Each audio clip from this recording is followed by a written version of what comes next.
Queridos hermanos, en esta mañana quisiéramos hablar de un tema que es muy común. Si googleamos, la palabra aparece por todos lados y aunque pensemos que no es un concepto bíblico, vamos a ver que sí es un concepto netamente bíblico. Y esa palabra que aparece muchísimas veces en Google y en la televisión y en distintas cosas que nosotros consultamos es la palabra resiliencia. Todos hemos escuchado la palabra resiliencia, ¿no?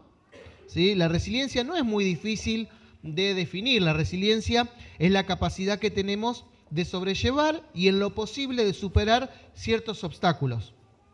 Y varias revistas especializadas de psicología y de salud mental dividen a la resiliencia, o mejor dicho, dicen que hay 4 tipos de resiliencia. Está la resiliencia allí mental, la resiliencia emocional, la resiliencia social y la resiliencia física.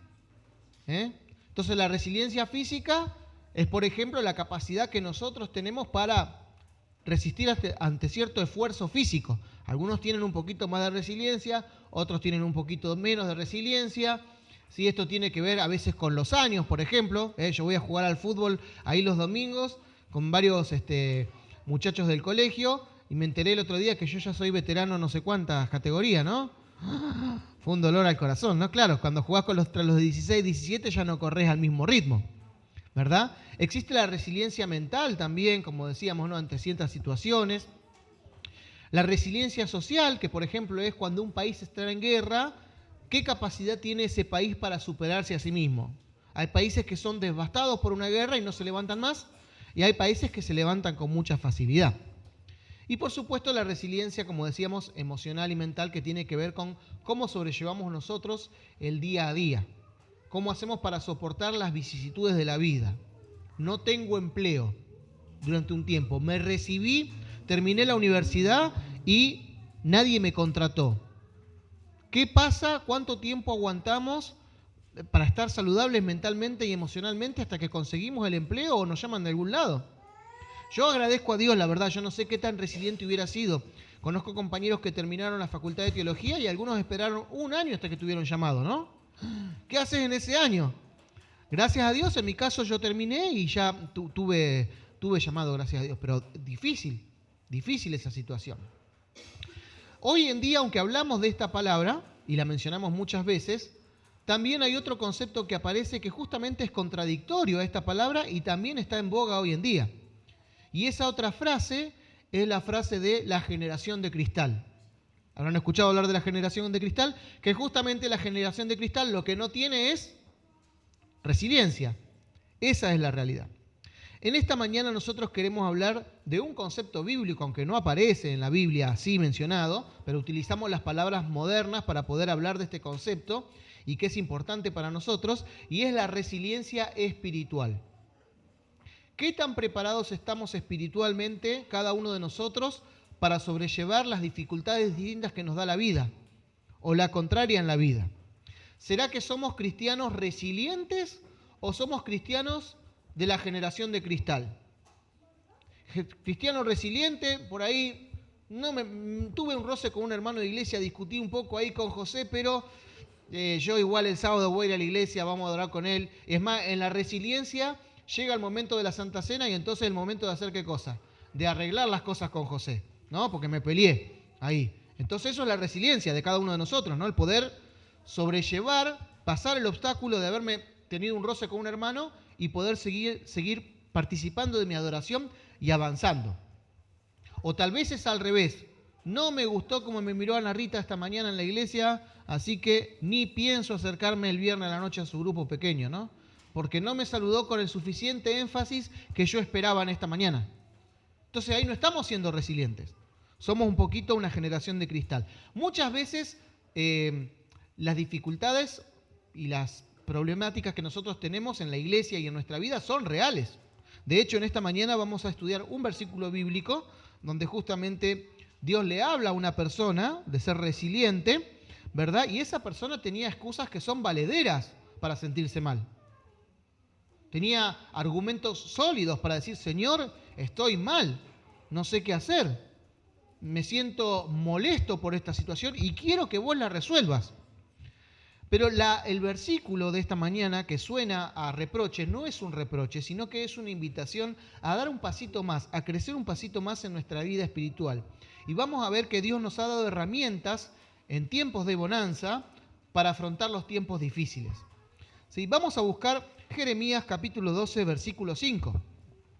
Jeremías capítulo 12, versículo 5. Ese es nuestro texto principal en esta mañana, que aunque es cortito, tiene mucho significado.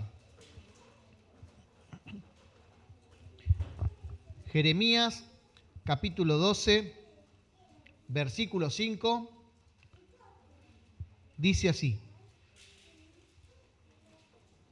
Dios le está hablando en ese momento al profeta Jeremías. Ahora vamos a ver cuáles fueron los cuestionamientos de este profeta, pero dice así Jeremías 12:5.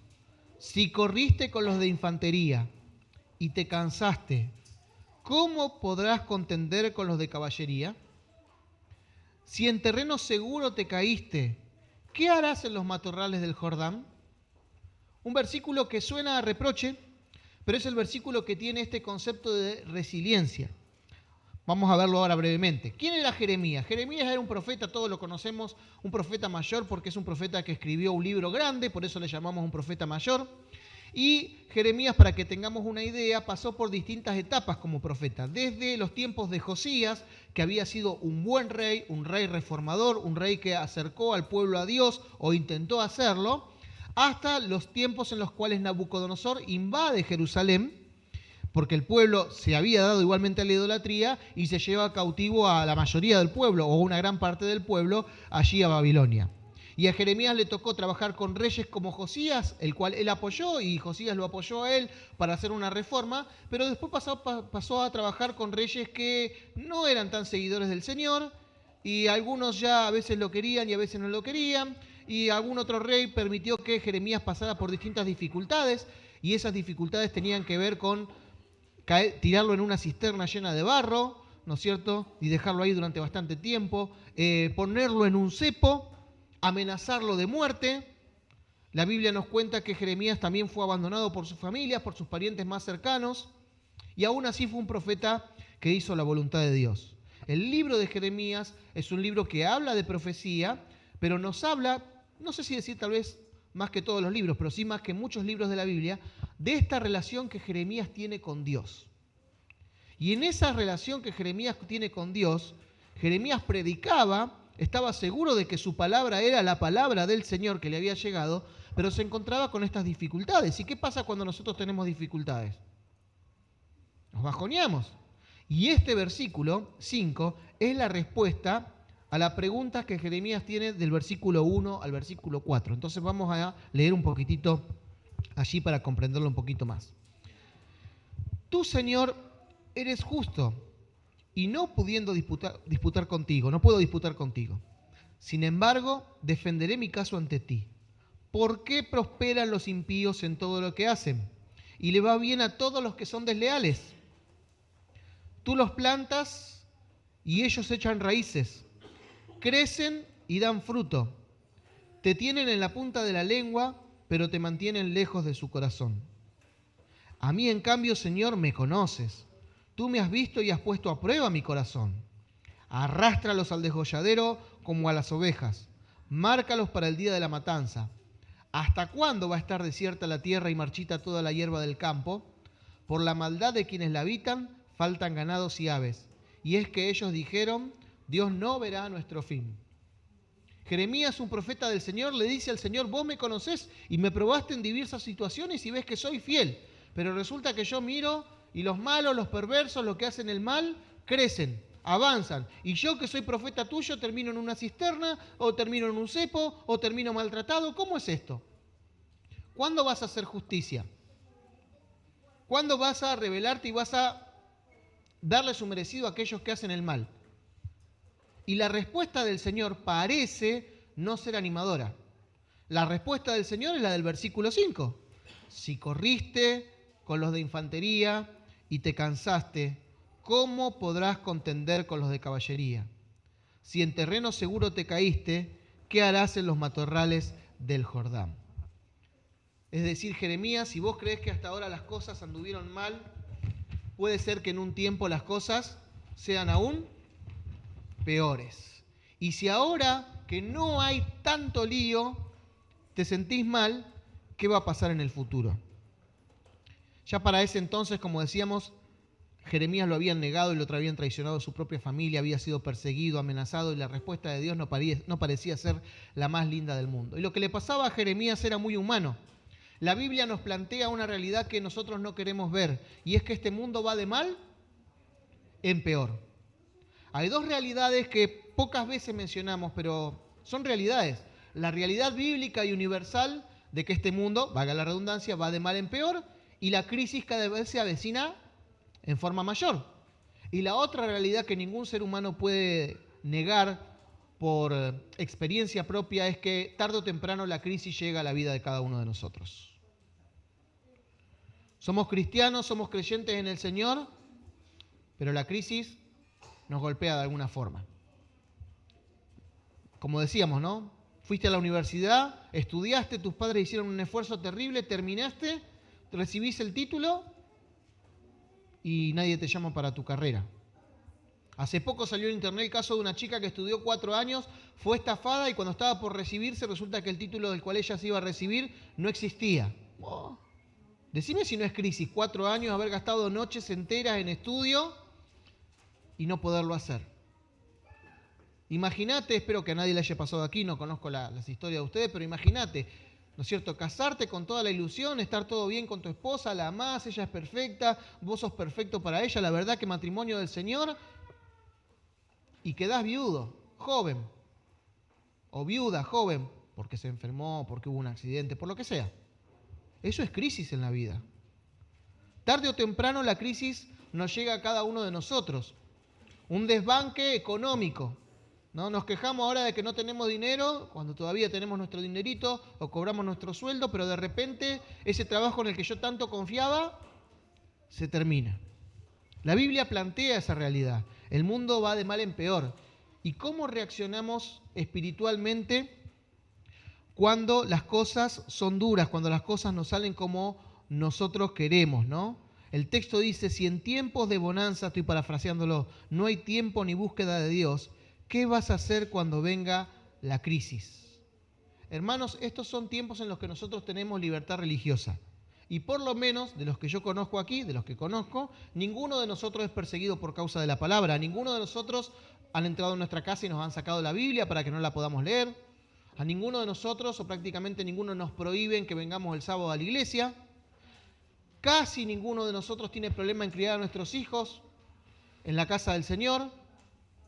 Podemos decidir si el miércoles venir al culto de oración o no. Algunos por ahí tienen otras actividades, obviamente, ¿no? Pero en general podemos decidirlo. Y si no, hoy el sábado de tarde, como decíamos, después del almuerzo, podemos decidir qué hacer. Tenemos libertad. ¿Buscamos a Dios en el medio de la libertad? Este texto, como decíamos, suena a reproche, pero no lo es. Es una invitación a Jeremías a que aproveche el tiempo que, aunque él no lo veía bueno, todavía era bueno, porque todavía Nabucodonosor en esta parte del libro no había sitiado Jerusalén, para que él se hiciera fuerte delante del Señor. Aprovechamos nosotros ese tiempo, ese momento. A veces como pastor yo me doy cuenta, tristemente, ¿no? Cuando me acerco a un hermano se acerca a mí, es algo muy natural, sucede naturalmente, que un hermano está pasando por una dificultad, por una crisis, y te dice, por favor, pastor, ore por mí. ¿Tiene algo de malo ese pedido? No tiene nada malo. Quiero aclarar eso porque ahora van a decir, no le voy a decir más al pastor que ore por mí. Pero uno se da cuenta cuando ese ore por mí es, pastor, estoy pasando por una crisis, acompáñeme en oración, ore por mí porque la estoy pasando mal. Y hay otros rostros y otras expresiones que es, pastor, ore por mí porque en realidad yo no sé cómo hacerlo. Hace tanto tiempo que realmente no me pongo en armonía con Dios que en este momento no sé cómo contactarme con Él para pedirle ayuda. Pastor, ore por mí porque me da vergüenza. Hace tanto que no me acerco a Dios que en este momento de crisis que necesitaría acercarme a Él no tengo la cara, no sé cómo hacerlo. Y es triste. Ese segundo pedido es triste porque uno sabe de que aunque yo ore por esa persona, Nada reemplaza la oración personal que esa persona puede tener con Dios. ¿Yo la puedo acompañar en oración? Por supuesto. ¿Debemos hacerlo? Claro que sí. Y si esa persona no ora y te pide que ores por ella, ¿lo debes hacer? Por supuesto. Pero nada va a reemplazar ese momento de oración que la persona pudo tener personalmente con Dios. La resiliencia espiritual tiene que ver con aprovechar las herramientas que Dios nos dio en tiempos de bonanza para prepararnos espiritualmente para cuando llegue el tiempo de la dificultad. Esa es la invitación que Dios le hace a Jeremías. Jeremías, si te cansaste en este momento, si en este momento porque José te habló mal en la iglesia, no vas y faltás, si en este momento porque Anita no te saludó con el abrazo que vos esperabas, no te acercás a mí, ¿qué va a pasar cuando realmente te persigan por causa de la palabra? Si en este momento te deprimiste porque, no sé, el sermón que dieron no te gustó, justo el pastor predicó de algo que no te gustó, ¿qué va a pasar cuando realmente necesites que la palabra de Dios te sostenga? ¿Qué va a pasar en ese momento? No somos resilientes espiritualmente hablando. Somos resilientes en otra cosa. Por ejemplo, si les preguntara, y seguramente a la mayoría de ustedes le pasa en su trabajo, no me digan que no, discutimos con algún jefe, con algún compañero, con alguna compañera. Discutimos, porque es natural, sobre todo los que trabajan bajo patrón, ¿no? Discutimos. Y nos hacemos resilientes a esas discusiones porque al otro día, ¿qué tenemos que hacer? Ir a trabajar otra vez y al otro día y para recibir el sueldo a fin de año y para pagarle a que nuestros hijos la comida y las necesidades que tienen. Nos hacemos resilientes a fuerza de necesidad ante un montón de cosas. Pero no somos igual en lo espiritual. En lo espiritual no somos resilientes, ¿no? Y está bueno poder buscar a Dios en tiempos de bonanza. ¿Cuáles son esas formas de buscar a Dios en tiempos de bonanza? Bueno, el primero y el más común, y hablamos siempre de esto, es el estudio de la palabra de Dios. Este punto es muy importante, todos los días dedicar la palabra de Dios. Pero hay un texto que nosotros entendemos mal, y yo quisiera compartirlo e intentar de darle el sentido para que podamos comprender qué es estudiar la palabra de Dios en tiempo de bonanza. Vamos a buscar allí Segunda de Timoteo, capítulo 2, versículo 15. No perdamos Jeremías porque ese es nuestro texto principal, ¿no? Pero Segunda de Timoteo, capítulo 2, versículo 15.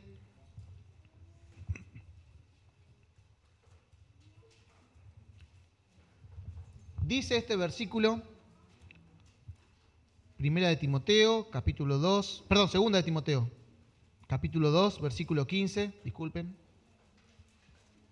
Segunda de Timoteo 2:15. Dice allí, procura con diligencia presentarte ante Dios aprobado como obrero que no tiene de qué avergonzarse y que usa bien la palabra de verdad. Texto muy conocido y lamentablemente aplicamos mal ese texto. Porque muchas veces usamos ese texto solamente para decir, bueno, tenemos que estudiar la Biblia para cuando se nos pida razón de nuestra fe, para poder discutir, ¿no?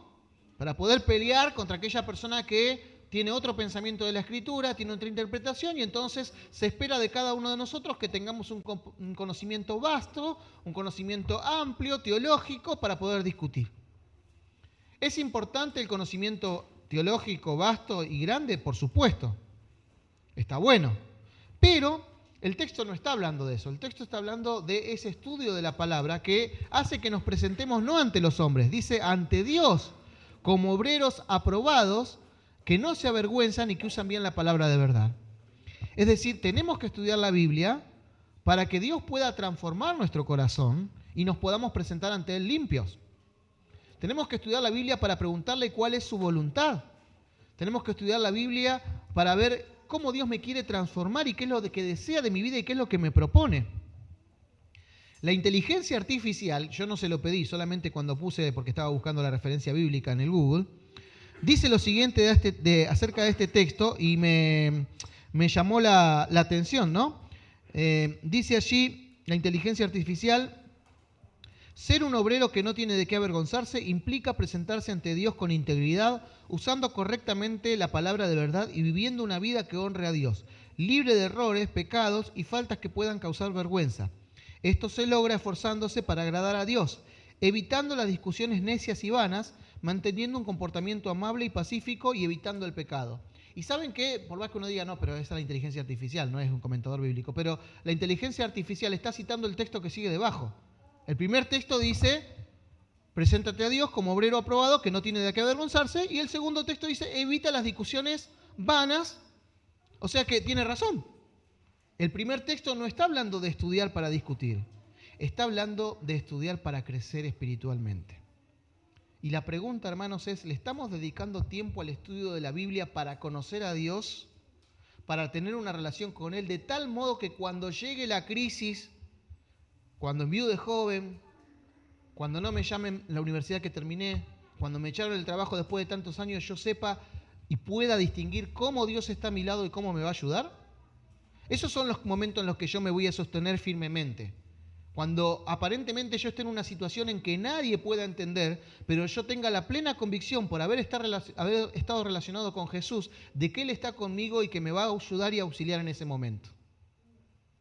Esa es la resiliencia espiritual, es la preparación en el estudio de la Biblia para que cuando llegue la crisis yo sepa cómo reaccionar. Inclusive para que yo sepa qué decisiones tengo que tomar en momentos difíciles. No es sencillo estudiar la Biblia pidiéndole a Dios que nos ayude a hacer su voluntad. Pero eso es lo que debemos hacer y eso es lo que nos está faltando. No solamente esta herramienta tenemos que aprovecharla en tiempos de bonanza, porque llegará un tiempo en que no tendremos la palabra de Dios. Y cuando no la tengamos, ¿cómo vamos a reaccionar? ¿En qué nos vamos a refugiar? Solamente en lo que haya quedado de Dios, ¿en dónde? ¿En nuestra mente, en nuestra memoria. Todavía tenemos la bendición, y hoy más que antes, de tener la Biblia todos los días con nosotros. Nosotros tenemos esa bendición. Hay un escrito de Elena de White que dice que nosotros deberíamos llevar a nuestro trabajo una Biblia pequeña para consultar algún versículo mientras trabajamos. La verdad que aunque ella lo escribió era poco aplicable. Primero porque no había Biblias tan chicas en su época, ¿no? Y segundo porque es difícil andar con... Pero hoy nosotros tenemos este elemento y cualquiera de nosotros tiene las 24 horas del día la Biblia a mano para consultarla. ¿Qué va a pasar cuando eso ya no suceda? Cuando la Biblia sea un libro prohibido porque es muy radical o muy fundamentalista. Porque eso va a pasar. ¿Qué va a pasar? ¿Dónde va a estar? ¿Dónde nos vamos a afianzar en ese momento de crisis? Únicamente en lo que nosotros guardemos en nuestra cabeza, en nuestra memoria. La segunda herramienta que también tenemos que aprovechar en tiempos de bonanza es, lógicamente, la oración. ¿Y qué clase de oración realizamos? ¿Cuáles son tus motivos de oración? ¿Son los pedidos de almacén? Dame 1 kilo de bendición, ¿no es cierto? 2 kilos de trabajo, 3 kilos de descanso. ¿O son realmente oraciones donde nosotros estamos pidiéndole a Dios que haga su voluntad en nuestra vida? Oramos cada día y cada mañana para que Dios guíe el camino que esperamos que Él espera que nosotros transitemos. Está bueno, ¿no? Imagínate, orás en la mañana todos los días, ¿no? Domingo de la mañana, orás, Señor, que hoy sea tu voluntad, dime exactamente lo que debo hacer. Y suena la puerta, ¿no?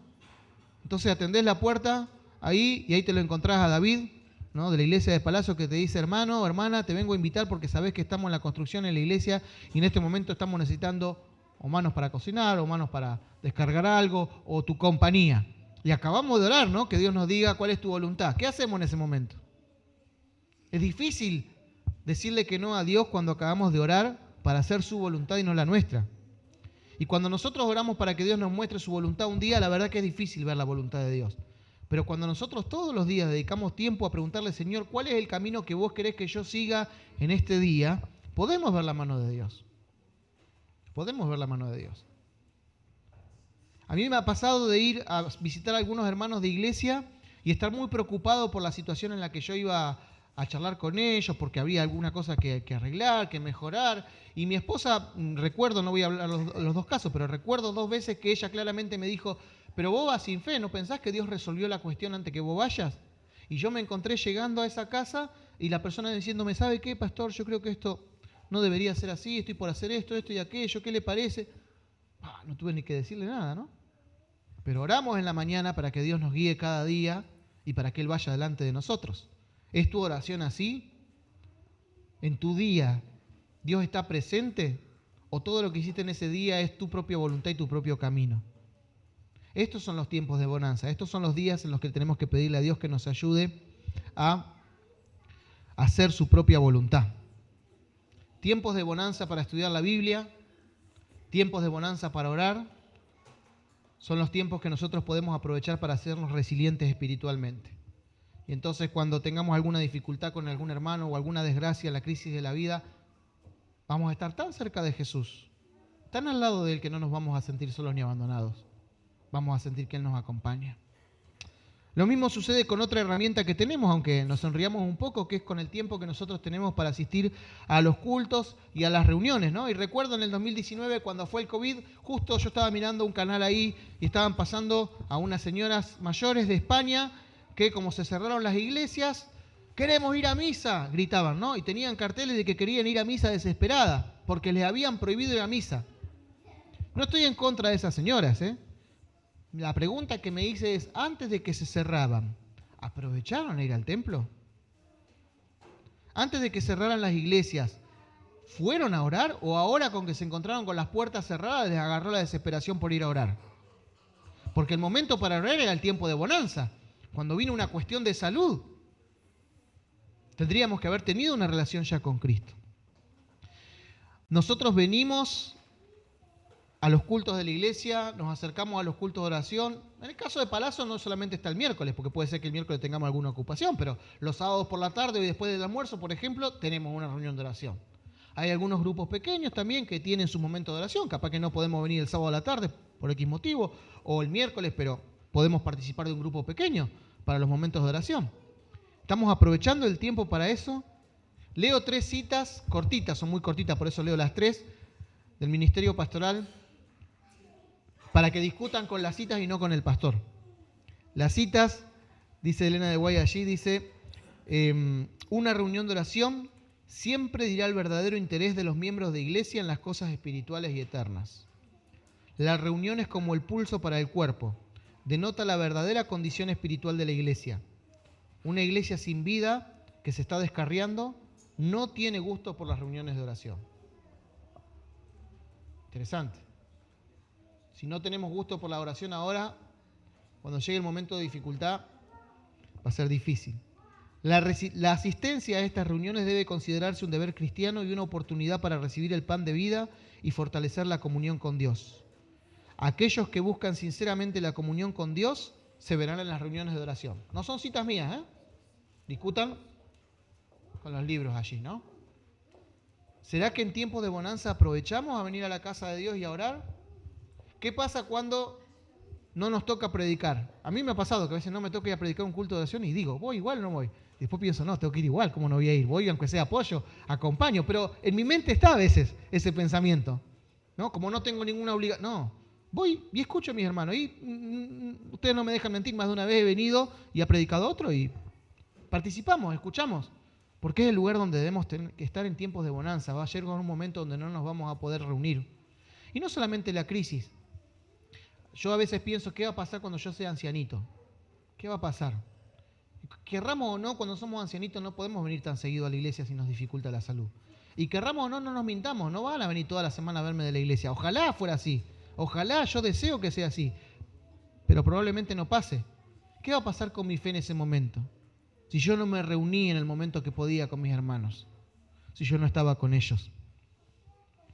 Y el último punto y la última herramienta, tal vez hay muchas, ¿no? Pero para esta resiliencia espiritual no es solamente leer la Biblia, no es solamente orar, no es solamente venir a los cultos, sino ser fieles a Dios.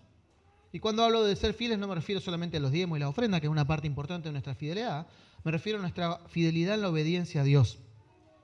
¿Será que en las pequeñas cosas somos fieles a Dios, en nuestro trato con el hermano, en la parte económica de no estafar a nadie? Los argentinos, en la Argentina tenemos un gran problema. El gran problema de los argentinos somos los argentinos, ¿no? Que nosotros queremos que la ley se cumpla para nosotros a rajatabla, pero si podemos coimear al policía para que no nos cobre la multa, está bueno. Que nosotros hablamos de un jugador de fútbol que tiene varias mujeres, una barbaridad, pero como para nosotros los políticos son casi santos en la Argentina, si el político tiene 3 o 4 mujeres, a nosotros no nos interesa.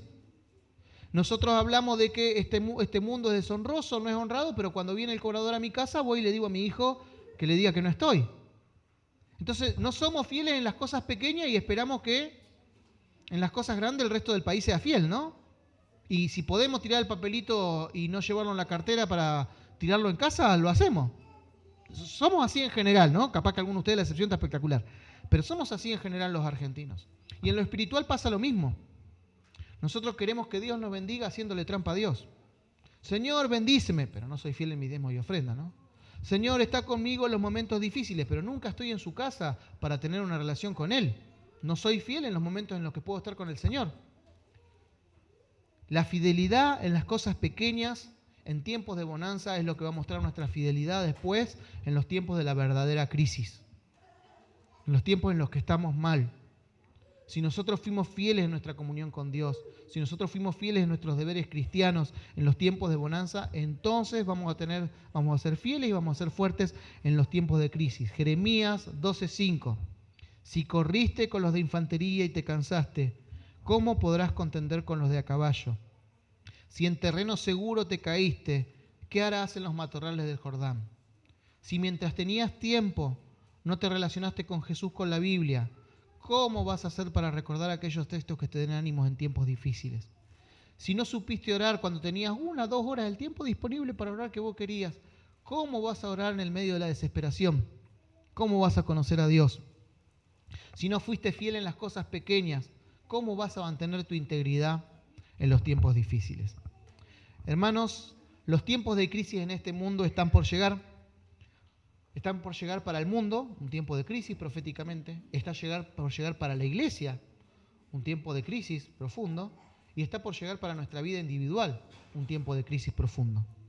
¿Cómo nos vamos preparando para esos momentos? ¿Conocemos las herramientas de Dios y las utilizamos para realmente no desviar nuestra mirada en esos momentos? Es la invitación que Dios le hace a Jeremías. Mirá, Jeremías, vos sos un buen profeta, pero me estás discutiendo por la cosa de los demás y porque a los otros les va bien. ¿Y por qué no te preocupás por tu vida espiritual? Porque si te cansás con los que andan caminando, ¿cómo va a ser cuando lleguen los momentos difíciles en serio? Yo quiero invitarte, Jeremías, a que vos pongas tu vida otra vez en armonía conmigo. Hermanos, si se falla en lo cotidiano, va a ser imposible resistir en los tiempos de crisis. El verdadero sostén de cada uno de los cristianos, la verdadera resiliencia espiritual, proviene de vivir por los principios y la fidelidad en lo pequeño cada día. Nuestra relación con Dios hoy es lo que marca lo que va a ser nuestra vida espiritual y nuestra resiliencia espiritual en tiempos de dificultad. Hay una cita que dice: los jóvenes deben disciplinarse en el trabajo y la obediencia diaria. Los líderes deben prepararse en la fe y paciencia para enfrentar pruebas mayores. El libro de Jeremías, aunque aún citamos un texto duro, es un libro esperanzador. Porque aunque nosotros conocemos a Jeremías, le ponemos un apodo, ¿no? En el mundo teológico, Jeremías se le llama el profeta llorón, ¿no? Aunque le llamamos el profeta llorón porque tiene un montón de quejas, él escribe el libro porque él es un vencedor. Él muestra que en el medio de todas esas crisis y dificultades que le tocó vivir, Dios lo acompañó y nunca lo desamparó. Y de hecho, le llamamos al libro de Jeremías uno de los profetas mayores, al profeta llorón, porque fue una persona de éxito, fue una persona que se preparó para un día estar en el cielo cuando Jesús regrese también. Cumplió el cometido que Dios le dio. Y aunque estuvo preso y aunque estuvo en el lodo, mentalmente y espiritualmente pudo sostenerse fuerte porque él conocía a ese Dios que le había dado su encomienda y su empresa desde el principio. En esta mañana quiero invitarte, querido hermano, el Señor quiere invitarte a que en tiempos de bonanza, a que en tiempos donde todavía contendemos con los que van de pie, nos preparemos para los tiempos más difíciles. El Señor no nos abandona. El Señor nos advierte y nos dice: prepárense, yo voy a caminar con vos, te voy a tomar de la mano, vamos a ir juntos. No lo vas a afrontar solo. Vienen tiempos muy duros, pero el Señor Jesús va a regresar y aquellos que hayan sido resilientes y que estén preparados, entonces sí, la circunstancia será cambiada para siempre. Y aquellos que fueron resilientes en este momento y corrieron con los de a pie y con los de a caballo, un día van a gozar de la victoria en el cielo. El Señor quiere que vos y que yo seamos victoriosos, seamos resilientes espirituales. Aprovechemos las herramientas que Dios nos dio en tiempos de bonanza para que cuando lleguen los tiempos difíciles podamos ser fuertes. José, el personaje bíblico, estuvo 7 años ahorrando para que en los 7 años de crisis él y el pueblo egipcio y los cananeos pudieran sobrevivir. Pero esos 7 años de bonanza, su mirada estuvo fija en hagamos hilo, preparemos grano, guardemos las cosas porque vienen tiempos difíciles. El Señor nos está invitando a que guardemos la palabra de Dios en el silo de nuestra cabeza y en el silo de nuestro corazón y le dediquemos tiempo a Él para que podamos ser cristianos triunfadores. Que Dios nos acompañe en esta mañana y nos guíe. Amén.